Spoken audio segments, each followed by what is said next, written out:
अपनी डायरी में बारीक से बारीक हिसाब रखने वाले इच्छाधारी बाबा की दौलत का हिसाब अब पुलिस ले रही है। सेक्स रैकेट से जुटाए पैसे ने इच्छाधारी ने जितनी जायदाद इकट्ठा की उसे जब्त कर लिया जाएगा। बाबा पर मकोका लगा है और अब बाबा पहले से ज्यादा डरा हुआ है कि कहीं उसका खजाना खाली न हो जाए।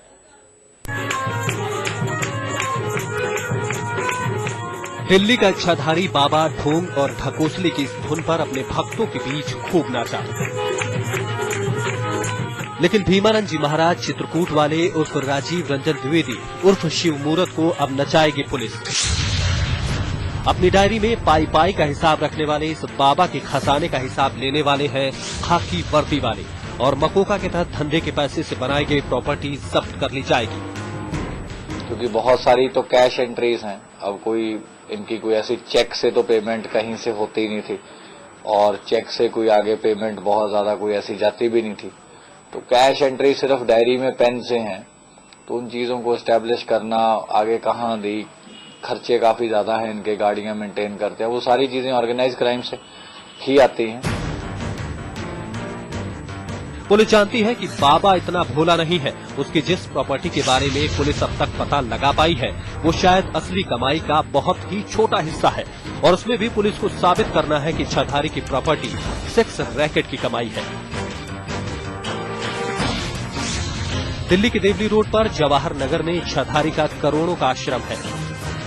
इस आश्रम में इच्छाधारी ने सुरंग, सुराख और झरोखे बना रखे हैं और मंदिर के ठीक ऊपर बने अपने ऑफिस से सेक्स रैकेट चलाता था।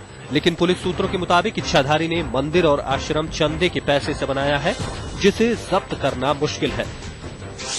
चित्रकूट में इच्छाधारी का 400 गज का प्लॉट है, जिस पर वो अस्पताल बना रहा था, और इसकी कीमत करीब 1 करोड़ रुपए है।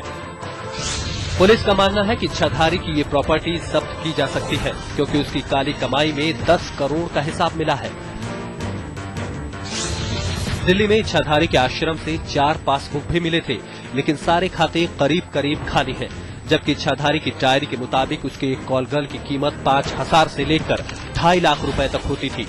उसके नेटवर्क में 600 से ज्यादा दलाल और 2,000 से ज्यादा कॉल गर्ल्स थी, और उसकी रोज की कमाई 1 से 2 लाख रुपए के बीच थी। इच्छाधारी की ये कमाई कहां गई, ये राज बाबा के इस सीने में दफन है, और उसके गुप्त खजाने का पता लगा पाना इतना आसान भी नहीं, क्योंकि वो बार बार यही बयान दे रहा है कि उसके पास कोई प्रॉपर्टी है ही नहीं। गलत लगाई जा रही मेरे पे ना ऐसी कोई प्रॉपर्टी, कोई संपत्ति नहीं बरामद हुई है, ना है मेरे पास। चित्रकूट से रोजगार की तलाश में दिल्ली आया इच्छाधारी एक 5 स्टार होटल में सिक्योरिटी गार्ड बना, लेकिन बाबा रातों रात अमीर बनने का सपना देख रहा था। इसने लाजपत नगर में मसाज पार्लर की आड़ में सेक्स रैकेट शुरू किया, और जब 1997 में हाथ में हथकड़ी लगी तो बाबा समझ गया कि अगर सभी को नचाना है तो पहले खुद नाचना होगा। विशाल प्रताप सिंह के साथ हिमांशु मिश्रा, दिल्ली आज तक।